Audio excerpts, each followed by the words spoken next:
This is Manju Sharma, CS and CMA.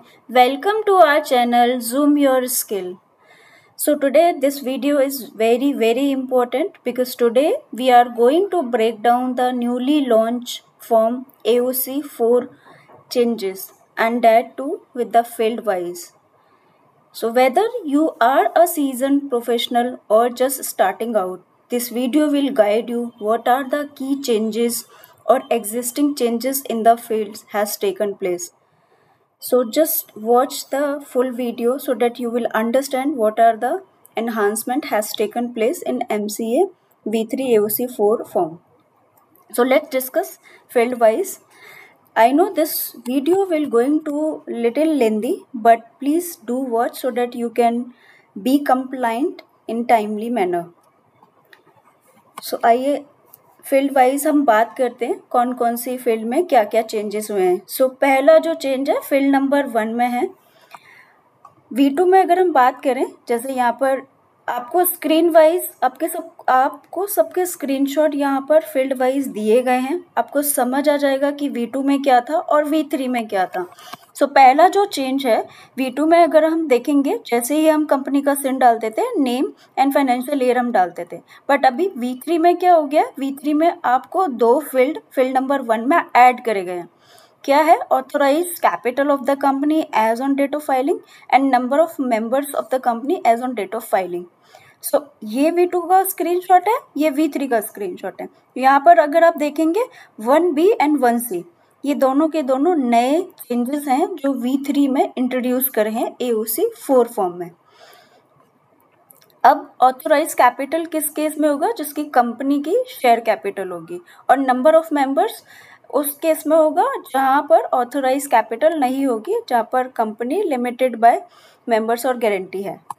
सो ये पहला change है बेसिकली फील्ड नंबर 1 में. नेक्स्ट चेंज की बात कर लेते हैं. नेक्स्ट चेंज फील्ड नंबर 4 में किया गया है. सो फील्ड नंबर 4 में V2 में क्या था, basically date of board of directors meeting डालते थे जिसमें अप्रूव होती थी, and nature of financial transactions and details of directors who are signing this financial statement. अब अगर हम V3 में बात करें, V3 में जो चेंज आया है, V3 में बेसिकली ये सारे के सारे चेंजेस हैं. So one by one discuss करते हैं. 4A और 4B हमारा सेम रहा, जैसे अभी ऊपर हमने देखा था, date of board of directors meeting and nature of financial statement, ये हमारा सेम है. एडिशन क्या हुआ है? एडिशन हुआ है nature of revision. Nature of revision मतलब आपको अगर ये फॉर्म रिवाइज करना है AOC 4, फाइनेंशियल स्टेटमेंट में रिवीजन करना है, डायरेक्टर्स रिपोर्ट में करना है, या दोनों में करना है. सो बेसिकली ये एक नई फील्ड ऐड हुई है. उसके बाद नेक्स्ट फील्ड जो ऐड हुई है, whether provisional financial statement filed earlier. इन तीनों में से कोई भी एक ऑप्शन सेलेक्ट करना है और अकॉर्डिंगली आपकी फील्ड जो है वो एप्लीकेबल होगी. एंड नेक्स्ट है whether adopted in adjourned AGM. So ये भी एक नई फील्ड ऐड हुई है. And then date of adjourned AGM in which financial statement were adopted. So ये भी एक नई फील्ड ऐड हुई है. एंड नेक्स्ट 3 फील्ड्स INC 28 का SRN, AOC 4 का SRN and date of order of competent authority. So ये जितनी भी पर्पल मार्क फील्ड्स हैं, ये सारी की सारी अभी AOC 4 में नई इंट्रोड्यूस करी गई हैं. ये यहाँ पर अगर आप देखेंगे, ये सारी की सारी जो ब्लू में फील्ड हैं, ये सारी की सारी नई ऐड करी गई हैं. सारे फील्ड्स के नाम यहाँ पर दिए गए हैं जो कि V2 में नहीं थी.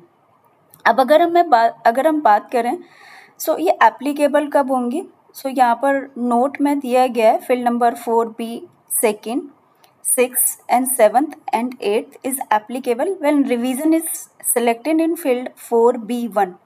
मतलब यहाँ पर नेचर ऑफ फाइनेंशियल स्टेटमेंट में आप रिवीजन जब सेलेक्ट करोगे, उस केस में ही आपकी ये बाकी जो फील्ड है वो एप्लीकेबिलिटी होगी. मतलब जैसे आपके सर्कमस्टांसेस होते हैं उसके बेसिस पर आपकी हर फील्ड जो है वो एप्लीकेबिलिटी शो करेगी.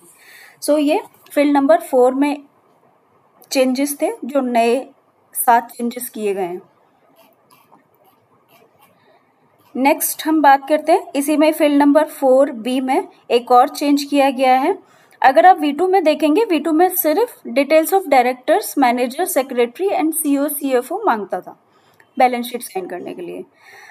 अब अगर यहाँ पर हम V3 में बात करें, V3 में एक तो लेबल का चेंज किया गया है, सिग्नेटरी डिटेल्स ऐड कर दिया गया है, यहाँ पर सिग्नेटरी डिटेल्स का एडिशन हुआ है, और V3 में चेंज किया हुआ बेसिकली IRP, RP और लिक्विडेटर ऐड कर दिया गया है। सेम यहाँ पर भी IRP, RP और लिक्विडेटर ऐड कर दिया गया है। क्योंकि IRP और RP और लिक्विडेटर ऐड किया गया है तो उसके कॉन्टेक्स्ट में पेन नंबर भी यहाँ पर एक नई फील्ड ऐड करी गई है। मतलब पहले डिन होता था, अब इनकम टैक्स पेन भी होगा। सो ये एक दूसरा नया चेंज है फील्ड नंबर 4 में ही, बिकॉज अभी जो V3 में फॉर्म जो लॉन्च हुए हैं, कंपनी जो है अंडर लिक्विडेशन है या फिर CIRP स्टेटस है, तो वो भी फॉर्म फाइल कर सकती हैं। इसीलिए ये जो 3 लिक्विडेटर IRP, RP जो है वो ऐड किए गए हैं। सो दूसरा बड़ा चेंज ये था। आइए नेक्स्ट चेंज की बात करते हैं। So in the next change, it is in field number 5. Field number 5 also the same change, IRP, RP and liquidator. जैसे अभी हमने वहाँ पर बैलेंस शीट के बारे में देखा था, बैलेंस शीट में IRP, RP and liquidator add हुआ था। यहाँ पर भी बोर्ड रिपोर्ट में ये तीनों डेजिग्नेशन ऐड करी गई है, एंड सेम यहाँ पर पैन ऐड करा गया है। तो अगर हम V2 में देखेंगे, V2 में हमारा इस तरीके से रहता था, जहाँ पर बोर्ड रिपोर्ट रहता था एंड जहाँ पर ये सारे सिग्नेटरीज रहते थे, तो डिन ही था यहाँ पर। बट अब यहाँ पर V3 में अगर हम बात करें, V3 में हमारा पेन भी एडिशन हो गया है, बिकॉज ये तीनों हमारी डेजिग्नेशन नई ऐड हुई है। सो चेंज क्या है हमारा इस केस में, details of basically IRP, RP, liquidator add करा गया है। सो ये फील्ड नंबर 5 में चेंज था। नेक्स्ट चेंज की बात करते हैं। नेक्स्ट चेंज जो है वो फील्ड नंबर 7 में है। फील्ड नंबर 7 में अगर हम बात करें, GNL 1 का SRN V2 में नहीं मांगा जाता था। ये देखिए V2 का स्क्रीनशॉट है, यहाँ पर कहीं पर भी GNL 1 का SRN नहीं माना जाता था। अभी यहाँ पर नया चेंज क्या हो गया है, SRN ऑफ GNL 1 यहाँ पर मांगा जा रहा है। मतलब अगर आपने कंपनी का एक्सटेंशन अप्लाई करा है, AGM एक्सटेंशन, सो उस केस में GNL 1 की SRN की यहाँ पर रिक्वायरमेंट होगी। जब आप येस सेलेक्ट करेंगे उस केस में यहाँ पर ये रिक्वायरमेंट होगी। सो पहले क्या होता था, पहले ये रिक्वायरमेंट थी नहीं, बस आप येस सेलेक्ट करते थे और एक्सटेंशन डेट डाल के फॉर्म फाइल कर देते थे। अब यहाँ पर जैसे आप GNL 1 का SRN डालेंगे, बिकॉज अभी क्या है, V3 में सारे वैलिडेशन इन प्लेस कर दिए गए हैं। सो मेक श्योर जो भी आप GNL 1 का SRN डालें वो वैलिड होना चाहिए और वो अप्रूव्ड स्टेटस में होना चाहिए, ताकि आपको सबमिशन करते वक्त इशू ना आए। सो ये हमारा फील्ड नंबर 7 में 4th नंबर का चेंज था। अगर आपको किसी भी फील्ड में या फिर किसी भी तरीके की एनुअल फाइल में कोई भी इशू आता है, आप कमेंट बॉक्स में मुझसे पूछ सकते हैं किसी भी तरीके के इश्यूज़ को MGT 7 और AOC 4 में, बिकॉज अभी हम यहाँ पर जो डिस्कस कर रहे हैं वो फील्ड वाइज जो चेंजेस हुए हैं उसके बारे में बात कर रहे हैं। अभी अगर आपको लगता है कि यहाँ पर कन्फ्यूज़न है, यहाँ पर कुछ क्वेश्चन है, तो उस केस में आप मुझे कमेंट बॉक्स में क्वेश्चन डाल सकते हैं। तो आइए नेक्स्ट चेंज की बात करते हैं। नेक्स्ट चेंज जो हुआ है वो है फील्ड नंबर 8। पहले V2 में देखते हैं फील्ड नंबर 8 जो था वो किस तरीके से था। फील्ड नंबर 8 क्या बात करता है, whether the company is a subsidiary company as defined under clause 87 of section 2। अब यहाँ पर दो चीज़ें थी, यहाँ पर सब्सिडरी की बात करना था, यहाँ पर ये कंपनी किसी की सब्सिडरी है। सो बेसिकली 2 सेक्शन हुआ करते थे, 8 एंड 9A एंड 9B। तो अगर हम यहाँ पर बात करें, 8A हमारा सेम है V3 में, इसमें कोई चेंज नहीं करा गया है। बस यहाँ पर देखिए CIN of the holding company मांग रहा है, सिन के साथ अदर रजिस्ट्रेशन नंबर ऐड कर दिया गया है। ये देखिए यहाँ पर 8A सेम है, 8B में सिन के साथ एनी अदर रजिस्ट्रेशन नंबर को ऐड कर दिया गया है, बाकी कोई चेंज नहीं है। Name of the holding and provision and then provision.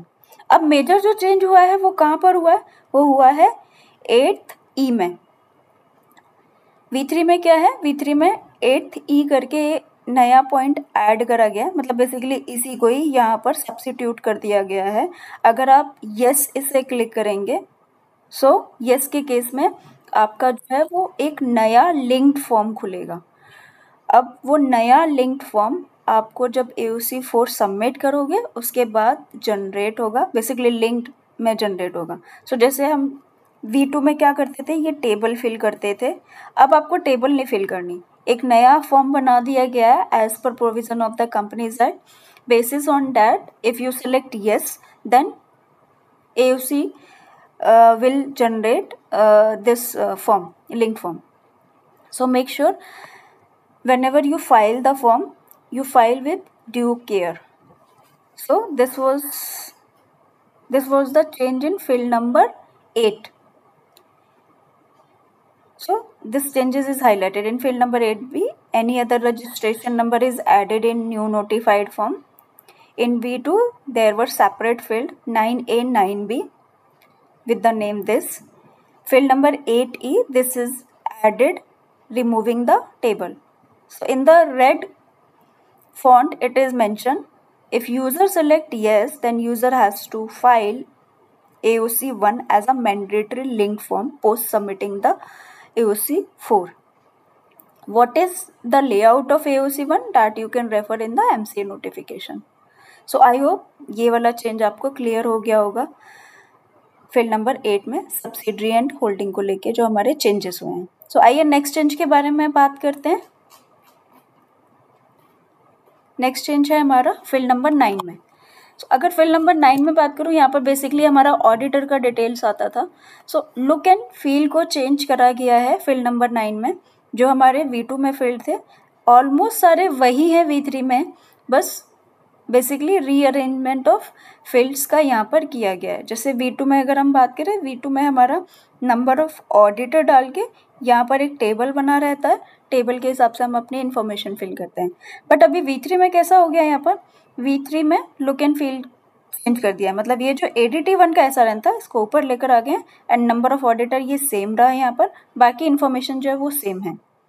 सो अब यहाँ पर जैसे आप SRN ADT1 का डालेंगे, सो ये आपकी इन्फॉर्मेशन जो है वो प्रीफिल होगी, बिकॉज यहाँ पर बार बार ये बोला जा रहा है कि जो भी आप SRN डालेंगे वो SRN अप्रूव्ड होना चाहिए और वो वैलिड SRN होना चाहिए, एसोसिएटेड विद द सिन होना चाहिए। सो बेसिकली यहाँ पर जब भी आप SRN ADT1 का डालेंगे, सो ये जितनी भी इन्फॉर्मेशन है, बिकॉज आप ADT1 आपने फाइल करा, सो ये सारी की सारी इन्फॉर्मेशन, ये जितनी भी इन्फॉर्मेशन है जो अभी तक आप एडिट करते थे मैनुअली V2 में, अब ये सारी की सारी आपको प्रीफिल होंगी।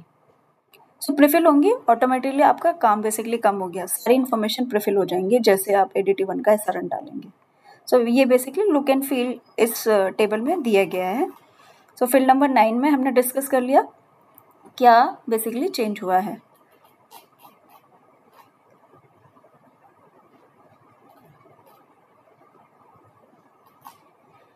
There is a mistake, that is field number 13 instead of field number 9. So, अगर हम बात करें V2 में field number 13 जो थी वो बात करती थी whether company is maintaining books of account and other relevant books in electronic form. So ये एक हमारी फील्ड हुआ करती थी। उस फील्ड में हमारे जैसे हम येस क्लिक करते थे, हमारे ये सारे सेक्शन ओपन होते थे जो हम मैनुअली एंटर करते थे। सो यहाँ पर अगर आप देख पा रहेंगे phone number with STD code आया करता था V2 में, ये हम डाला करते थे और मैंडेटरी फील्ड था। सो अब इस मैंडेटरी फील्ड को रिमूव कर दिया गया है V3 में, बस इतना सा ही चेंज है फील्ड नंबर 13 में। सो आइए V3 का लेआउट देख लेते हैं। ये देखिए यहाँ पर एड्रेस लाइन आ रही है, यहाँ पर आपको फ़ोन नंबर नहीं दिखेगा, ठीक है। सो बेसिकली ये जो फ़ोन नंबर था यहाँ पर फील्ड नंबर 13 में V3 फॉर्म में रिमूव कर दिया गया है। सो ये बहुत स्लाइट चेंज था यहाँ पर इस फील्ड में।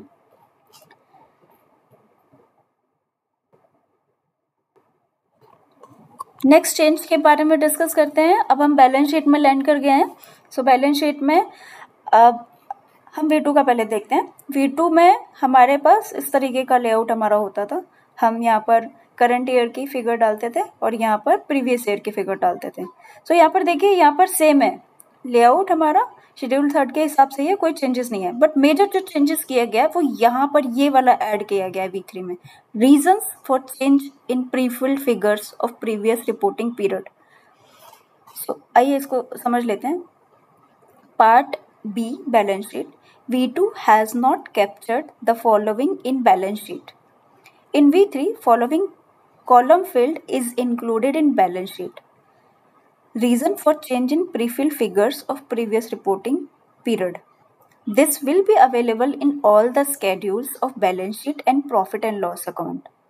So यहाँ पर जैसे हर किसी इक्विटी एंड लाइबिलिटीज़ के नीचे अभी हम फाइनेंशियल पैरामीटर मतलब स्केड्यूल्स फिल करेंगे जहाँ जहाँ एप्लीकेबल है. सो जहाँ जहाँ ये आएगा वहाँ पर ये रीजंस आपको देना पड़ेगा. सो रीज़न ये कब देना पड़ेगा, यहाँ पर ये मैंने रेड कलर में आपको मेंशन करा गया है. For the column figures at the end previous reporting period will be preferred figures based on the previous year filing. If there is any mismatch, then it's better to give reason, else it is optional. So basically इसका क्या मतलब हुआ, जैसे अभी आप 24-25 की filing करोगे, आपने ऑलरेडी 23-24 की फाइलिंग V2 में कर दिया. सो जैसे आप यहाँ पर अपना इंफॉर्मेशन डालोगे, सो ये वाले जो फिगर है 23-24 की फिगर्स जो है वो प्रीफिल होकर आएंगी बेसिकली. अब अगर आपको लगता है आपके रिजर्व एंड सरप्लस में कुछ चेंज हुआ है, लेट्स से यहाँ पर आपका 1000 रुपीज़ था और यहाँ पर 900 हो गया, so there is a change in this figure. So जब आपका चेंज होगा ना तो आपको यहाँ पर रीज़न स्टेट करना है.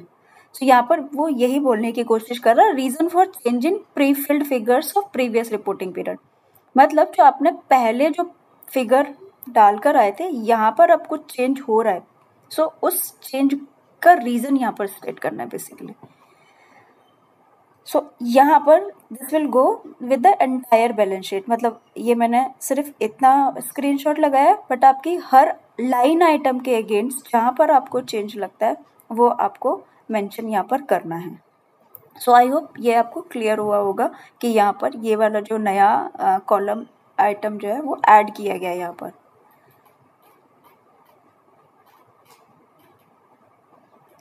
Yes, this is important. बहुत छोटा सा चेंज है पर इम्पोर्टेंट है. वन पार्ट भी बैलेंस शीट. सो V2 में ट्रेड पेबल हम कैप्चर करते थे. ये देखिए V2 का यस यहाँ पर equity and liabilities, current liabilities में हमारा एक ट्रेड पेबल्स करके लाइन आइटम हुआ करता था. सो हम ट्रेड पेबल टोटल जो हुआ करता था वो हम मेंशन कर दिया करते थे. अब चेंज क्या हुआ है V3 में, चेंज ये हुआ है जो करंट लाइबिलिटीज़ है ट्रेड पेबल वो बेसिकली ये सेगमेंट्स में डिवाइड कर दी गई है, 2 सेगमेंट्स में. Total outstanding dues of micro enterprises and small enterprises, total outstanding dues of creditors other than micro enterprises and small enterprises. So ये देखिए ये V3 का लेआउट है, trade payables and then first line item and then second line item. So ये basically एक नया change है जो बैलेंस शीट में V3 में इंट्रोड्यूस करा गया है. सो जब भी आप बेसिकली बैलेंस शीट मतलब फॉर्म फाइल करेंगे तो इस चीज़ का ध्यान रखना. आइए नेक्स्ट चेंज के बारे में बात करते हैं. नेक्स्ट चेंज जो है वो पार्ट 2 में ही है, breakup of figures of balance sheet. So जैसे अभी हम ऊपर बात कर रहे थे कि V3 में न्यू कॉलम इंट्रोड्यूस हुआ है कि आपको रीज़न मेंशन करना है. सो यहाँ पर भी जो आपको V3 में ये देखिए ये आपका स्केड्यूल है, बेसिकली ब्रेकअप आपको यहाँ पर देना है. सो यहाँ पर रीजंस आया है, यहाँ पर भी रीज़न आ रहा है. तो जहाँ जहाँ आपको ब्रेकअप मांगा गया है V3 में हर जगह आपको balance sheet and profit and loss में आपको रीजन स्टेट करना होगा अगर मिसमैच होता है फिगर्स. सो आइए इस चेंज के बारे में बात करते हैं. चेंज क्या कह रहा है, V2 has captured the term security deposit under C and under D. सो ये C हमारा ब्रेकअप आइटम है, detail of long term loans and advances. यहाँ पर एक सिक्योरिटी डिपॉजिट करके लाइन आइटम हुआ करता था. सेम D में भी हमारा सिक्योरिटी डिपॉजिट करके एक लाइन आइटम हुआ करता था. सो ये दोनों के दोनों रिमूव हो गए हैं V3 में. In V3, the security deposit has removed and numbering of item has been done for both C and D. तो आइए V3 में देखते हैं. V3 में ये देखिए यहाँ पर नंबरिंग कर दी है, बहुत अच्छा सा लग रहा है. यहाँ पर नंबरिंग नहीं करी थी V2 में, कुछ भी नंबरिंग नहीं थी. ठीक है. सो यहाँ पर V3 में इन्होंने क्या करा, बेसिकली नंबरिंग कर दिया और जो सिक्योरिटी डिपॉजिट आ रहा था वो लाइन आइटम यहाँ से हटा दिया गया है। और ये मैंने अभी आपको ऊपर बताया ही है कि रीज़न आपको मेंशन करना है। एंड डी की बात करें हम, detail of long term loans and advances doubtful.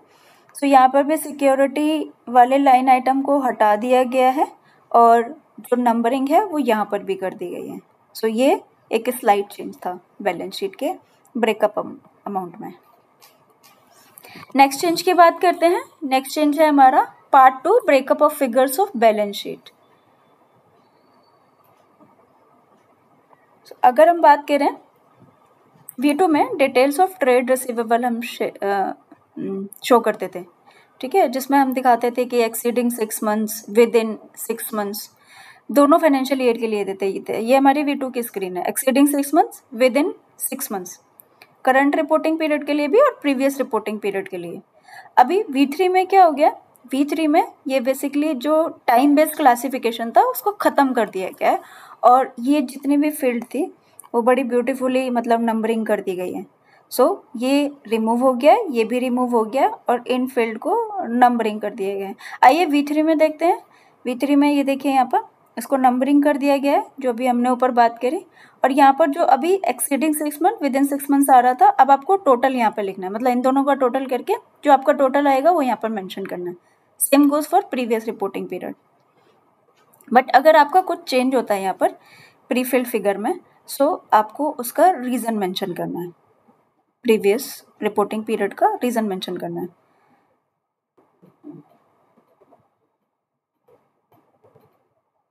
Next change के बारे में बात करते हैं। नेक्स्ट चेंज है part 4, share capital raise during the reporting period. So अगर हम V2 में बात करें, V2 में बहुत हमारा सिंपल सा एक टेबल दिया गया था जिसमें हम इक्विटी शेयर, प्रेफरेंस शेयर्स के बारे में हम डिटेल्स दिया करते थे, जिसमें हमारा पर्टिकुलर्स में ये सारे लाइन आइटम्स रहते थे। बट अगर हम V3 में बात करें, सो V3 में इस टेबल को बहुत मॉडिफाई करा गया, बहुत सारी इन्फॉर्मेशन मांगी गई है इसमें। जैसे क्या क्या इन्फॉर्मेशन है, नंबर ऑफ शेयर्स जो है वो इंट्रोड्यूस कर दिया गया है, बिकॉज V2 में क्या होता था, हम अमाउंट मेंशन करते थे। अब यहाँ पर V3 में क्या है, नंबर ऑफ शेयर्स भी देना है आपको, टोटल नॉमिनल अमाउंट देना है, टोटल पेड अप कैपिटल देना है, एंड एक प्रीमियम करके एक नई कॉलम आइटम को ऐड करा गया है। एंड ऑल्सो इसको कैसे इंट्रोड्यूस करा गया है, पहले आपको बिगनिंग का देना है, फिर इंक्रीज का देना है, फिर डिक्रीज का देना है। कैसे, आइए V3 फॉर्म में देखते हैं। सो यहाँ पर देखिए, share capital raise during the reporting period, यहाँ पर number of shares, total nominal amount, total paid up and total premium, जो कि हमारा V3 में इस तरीके का V2 में बाइफरिकेशन नहीं था। अब यहाँ पर देखिए इक्विटी शेयर्स हम V2 में भी देते थे, अब यहाँ पर भी देना है, बट अब बिगिनिंग का पहले यहाँ पर देना है, फिर इंक्रीज बाय वे ऑफ इन किसी भी तरीके से हुआ है उसका हमें मेंशन करना है। तो कुछ यहाँ पर लाइन आइटम्स जो है वो चेंज हुए हैं। अगर मैं बात करूँ, जैसे प्राइवेट प्लेसमेंट और प्रेफरेंस प्लेसमेंट को बेसिकली एक ही लाइन आइटम में ऐड कर दिया गया है। GDR हमारा पहले नहीं था, GDR को नया इंट्रोड्यूस करा गया है। जैसे यहाँ पर V2 में आपको देखेगा अदर्स करके हमें सारा मेंशन करना पड़ता था, यहाँ पर पर्टिकुलरली GDR और ADR को स्पेसिफाई कर दिया है। सो कुछ बेसिकली लेबलिंग चेंज करी गई है, बट इक्विटी शेयर्स का बिगिनिंग, इंक्रीज और decrease during the years in line items के आपको हर किसी पर्टिकुलर सेगमेंट में देना है करके। सेम प्रेफरेंस शेयर्स, क्योंकि हम वहाँ पर V2 में भी इक्विटी और प्रेफरेंस की डिटेल्स देते थे, यहाँ पर भी प्रेफरेंस शेयर्स का भी सेम मैनर्स में देना है। बिगिनिंग में आपको अमाउंट मेंशन करना है, देन इंक्रीज किस हेड में हुआ है, देन डिक्रीज किस हेड में हुआ है, एंड एट द एंड में वो ऑटोमेटिकली ऑटो कैलकुलेशन हो जाएगा। सो ये इस तरीके से अब आपको share capital raise during the reporting period V3 में आपको फिल करना है। नेक्स्ट चेंज के बारे में बात करते हैं। नेक्स्ट चेंज जो है वो part 4, share capital raise during the reporting period.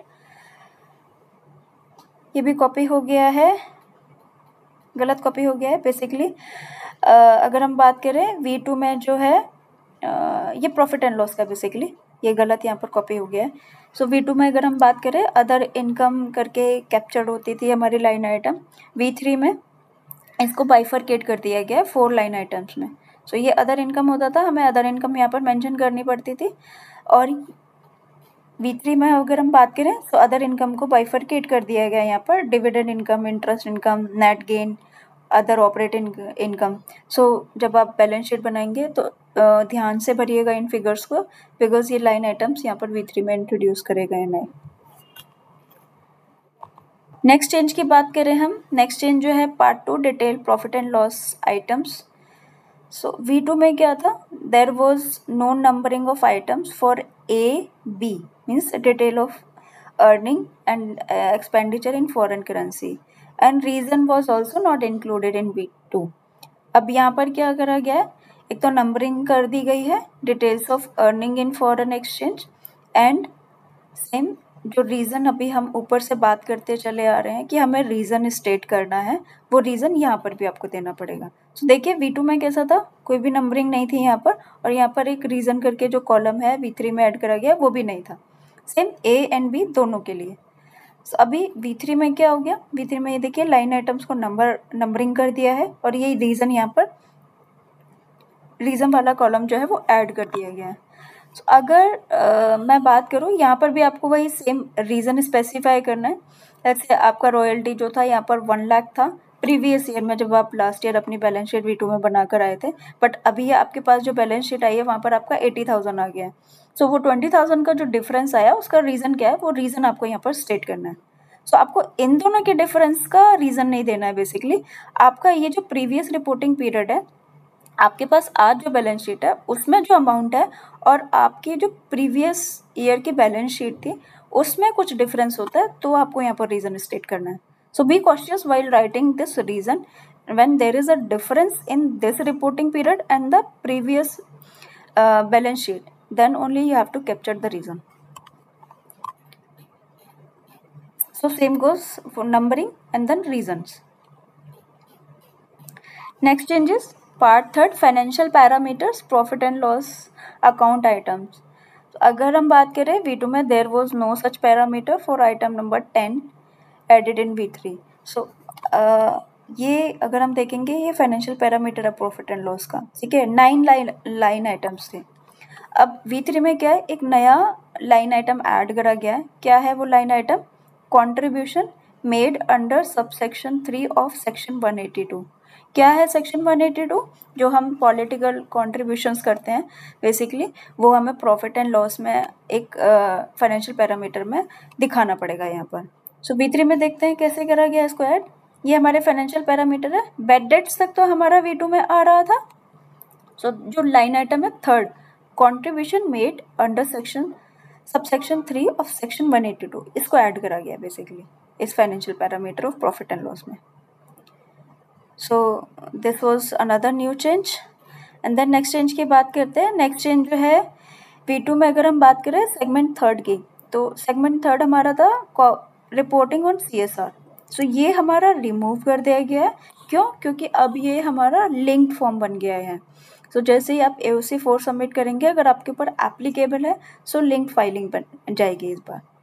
So V2 में segment 3rd on CSR has been removed. This has been renumbered as segment 5th in V3 as mentioned in point number 17 below. So इसको basically include कर दिया गया है, but इनकी numbering change हो गई है सेगमेंट की। सो अगर हम V3 में बात करें, V3 में ये point number 5th segment 5th में इंट्रोड्यूस करा गया है। नीचे देखेंगे 17 में दिया गया है। और जो V3 में है, V3 में सेगमेंट 3rd कौन सा बन गया है, वो RPT का बन गया है। सो बेसिकली ये हटा के इसको यहाँ पर डाल दिया गया है। सो ये हमारा बेसिकली इंटरचेंजेबल है और कुछ नहीं है। सेगमेंट 4th हमारा V2 में बात करता था disclosure about related party transaction. So अगर हम बात करें रिलेटेड पार्टी ट्रांजेक्शन, अभी यहाँ पर हमने देखा ये सेगमेंट 3rd में मूव कर दिया गया है, but again related party transaction के लिए हमारा जो है वो AOC 2 जाएगा, लिंक फॉर्म। सो यहाँ पर इसको रिमूव करके, और हमारा जो V3 में है वो सेगमेंट 4 जो इंट्रोड्यूस किया गया auditors report. In case of government company आपकी सर्टेन एप्लीकेबिलिटी बनती है, तो उस केस में सेगमेंट 4 जो है V3 में ऑडिटर्स रिपोर्ट का सेगमेंट डाला गया है। सेगमेंट 5th की बात करते हैं। तो सेगमेंट 5th जो था V2 में था ऑडिटर्स रिपोर्ट, जो अभी हम ऊपर बात करें। सो ये सारे के सारे आपको एप्लीकेबिलिटी देनी पड़ती थी। अब V3 में बात करें, सेगमेंट 5th जो है वो CSR पर एप्लीकेबिलिटी है, वही आपका जो CSR लिंक फॉर्म जाएगा। सो अगर हम बात करें, ये जितने भी हमने ऊपर सेगमेंट बात कर रहे हैं ना, सेगमेंट तो सारे के सारे हैं बट ऊपर नीचे कर दिए गए हैं बस। और जहाँ पर आपका RPT और CSR की एप्लीकेबिलिटी है वो आपका लिंक्ड फॉर्म के थ्रू जाएगा। बाकी जो कारो है वो आपका बेसिकली इस तरीके से जाएगा जैसे यहाँ पर मेंशन कर रखा है। नेक्स्ट चेंज की बात करते हैं। नेक्स्ट चेंज है हमारा सेगमेंट 6। सेगमेंट 6 हमारा वहाँ पर मिसलेनियस V2 में हुआ करता था करके, अब यहाँ पर जो है थोड़ा सा डिटेल में दे दिया गया है। अगर आपके ऊपर येस होगा एप्लीकेबल, यहाँ पर आप येस क्लिक करेंगे एंड अकॉर्डिंगली ये जितनी भी इंफॉर्मेशन है वो आपको यहाँ पर फिल करनी पड़ेंगी। सो ये हमारा बेसिकली एक ये सारी की सारी इंफॉर्मेशन जो है वो नई ऐड हुई है यहाँ पर। नेक्स्ट चेंज की बात करें, attachment which is very important. So attachment की बात करें, जैसे पहले भी एक सेमिनार हुआ था एनुअल फाइलिंग में जिसमें ये बताया गया था अटैचमेंट में कुछ चेंजेस करे गए हैं। अटैचमेंट का साइज़ भी इंक्रीज़ करा गया है AOC 4 के केस में। सो ये बहुत इंपॉर्टेंट है, आपको आपकी एप्लीकेबिलिटी के हिसाब से अटैचमेंट लगानी होगी। सो अगर हम बात करें, V2 में अराउंड 14 अटैचमेंट जाया करती थी जैसे जैसे जो एप्लीकेबल हुआ करता था। बट अगर हम V3 की बात करें, V3 में 14 से 7 अटैचमेंट हो गए, मतलब पूरा हाफ कर दिया गया। सो V2 में थोड़ा सा देखते हैं कौन कौन से अटैचमेंट थी। जैसे फाइनेंशियल स्टेटमेंट हमें देनी होती थी, including board report, auditor report and other document, ये मैंडेटरी अटैचमेंट हुआ करती थी। सो ये अभी भी V3 में है। V3 में देखते हैं, ये देखिए, copy of financial statement duly authenticated including auditor report and other document. So other document में आपको ये बोर्ड रिपोर्ट कह रहा है, बिकॉज अगर आप सेक्शन रीड करेंगे तो सेक्शन में अदर डॉक्यूमेंट को टर्म को यूज़ करा गया है। सो ये भी हमारा सेम है जो V2 में हुआ करता था यहाँ पर। अब नेक्स्ट अटैचमेंट की बात करें, statement of subsidiaries as required under section 129 in the format of form AOC1। So जैसे प्रीवियस वीडियो में भी बताया था मैंने, AOC1 और AOC2 और CSR और ऑडिटर और बोर्ड रिपोर्ट, ये सारे के सारे अब लिंक फॉर्म में जाएंगे। सो इससे रिलेटेड हम V2 में जितनी भी अटैचमेंट लगाते थे वो सारी की सारी अटैचमेंट अब नहीं लगेंगी, वो अब सारा का सारा आपका लिंक्ड फॉर्म में प्रिपेयर होगा। पर आपको यहाँ पर ये आपको अटैचमेंट लगाना ज़रूरी है, क्योंकि यहाँ पर अभी भी आपकी ये पूरे detail financial statement including auditor and board report यहाँ पर अभी मांग रहा है। सो ये AOC1 वाला जो अटैचमेंट है वो ख़त्म हो गया क्योंकि ये फॉर्म में कन्वर्ट हो गया है। Statement of facts and reason for not adopting the balance sheet in AGM। सो अगर हम यहाँ पर बात करें, ये अभी कंटिन्यू है, statement of reason for not adopting financial statement in AGM, ये हमारा सेम है, इसमें कोई चेंज नहीं हुआ है। अप्रूवल लेटर फॉर एक्सटेंशन, अभी हमने ऊपर डिस्कस करा कि हमें GNL1 का SRN जो है यहाँ पर मेंशन करना है, इसीलिए इस वाली अटैचमेंट को हटा दिया गया है। यहाँ पर देखिए, आपको दिख जाएगा, यहाँ पर कोई भी एक्सटेंशन लेटर का अटैचमेंट नहीं है। नेक्स्ट है सप्लीमेंट्री और टेस्ट ऑडिट। कैच का जो हमारा सप्लीमेंट्री ऑडिट होता है, जो स्केच करता है, तो उस केस में हमारे को मैंडेटरी रहता था, जहाँ पर हमें एप्लीकेबल रहती थी गवर्नमेंट कंपनी के केस में। सो यहाँ पर ये सेम है, यहाँ पर कोई चेंज नहीं हुआ है, सप्लीमेंट्री और टेस्ट ऑडिट रिपोर्ट। और डिटेल ऑफ यहाँ पर कमेंट्स भी मेंशन करने पड़ते हैं कैच को, ये भी हमारा सेम है, detail of comment of catch. अब बात करें ये वाला सेक्रेटरियल ऑडिट रिपोर्ट, ये भी हमारा सेम है, सेक्रेटरियल ऑडिट रिपोर्ट। नेक्स्ट की बात करें हम directors report as per section 134। So ये यहाँ पर जो था सेगमेंट 6 के हिसाब से जो हम डालते थे, सो अब आपको ये अटैचमेंट में डालना है और दूसरा आपका लिंक फॉर्म खुलेगा ये। सो लिंक फॉर्म में बेसिकली आपको ये इन्फॉर्मेशन फिल करनी है। एंड देन ये CSR activities and optional attachment. CSR activities भी खत्म हो गया क्योंकि CSR एक्टिविटीज़ आपकी CSR 2 लिंक्ड फॉर्म में कैप्चर करी जाएंगी। सो ये भी हमारी अटैचमेंट रिमूव हो गई है, ऑप्शनल अटैचमेंट यहाँ पर दी गई है। सो ये देखिए, यहाँ पर टोटल हमारी V2 में 14 अटैचमेंट जाती थी, अब यहाँ पर 14 ना होकर हमारी टोटल 7 अटैचमेंट बन गई है। और जो साइज़ है वो साइज़ यहाँ पर सबके 2 MB करके टोटल 10 MB तक की अटैचमेंट आप यहाँ पर लगा सकते हैं V3 फॉर्म्स में। सो ये एक बहुत बड़ा मेजर चेंज था अटैचमेंट की, अगर हम बात करें उस सेंस में। सो नेक्स्ट चेंज है डिक्लेरेशन। डिक्लेरेशन में बेसिकली चेंज जो अभी हम ऊपर बात करके आए थे कि बोर्ड रिपोर्ट और फाइनेंशियल स्टेट में IRP, RP और लिक्विडेटर को ऐड करा गया है। सो यहाँ पर भी जो सिग्नेटरी टैब है वहाँ पर V2 में अगर आप देखेंगे तो यहाँ पर ये 3 डेजिग्नेशन नहीं इंक्लूडेड थे। सो डिक्लेरेशन पार्ट में V3 में अभी ये 3 डेजिग्नेशन को इंक्लूड कर दिया गया है, IRP, RP एंड लिक्विडेटर। सो ये एक मेजर चेंज है यहाँ पर, बिकॉज अभी जो कंपनी है जिनका स्टेटस आपका अंडर लिक्विडेशन है या फिर CIRP है, सो उन कंपनीज को MCA ने अलाउ कर दिया है कि वो AOC4 फॉर्म फाइल कर सकते हैं। सो उस केस में जो साइनिंग होगी वो IRP, RP और लिक्विडेटर ही करेंगे। That's why this change has been introduce at various places. So I hope आपको ये जो की चेंजेस मैंने बताए समझ आए होंगे। अगर आपको फिर भी कोई क्वेश्चन होता है related to this, so you can mention in the comment box. And thank you for watching this. Remember, accurate filing is key to a smooth compliance process. So stay up to date, stay compliant, and we'll see you soon in the next video. And one more thing, don't forget to subscribe the channel if you haven't subscribed yet, and don't forget to hit the like button. Do comment if you faces any kind of queries related to annual filing. Thank you for watching the video.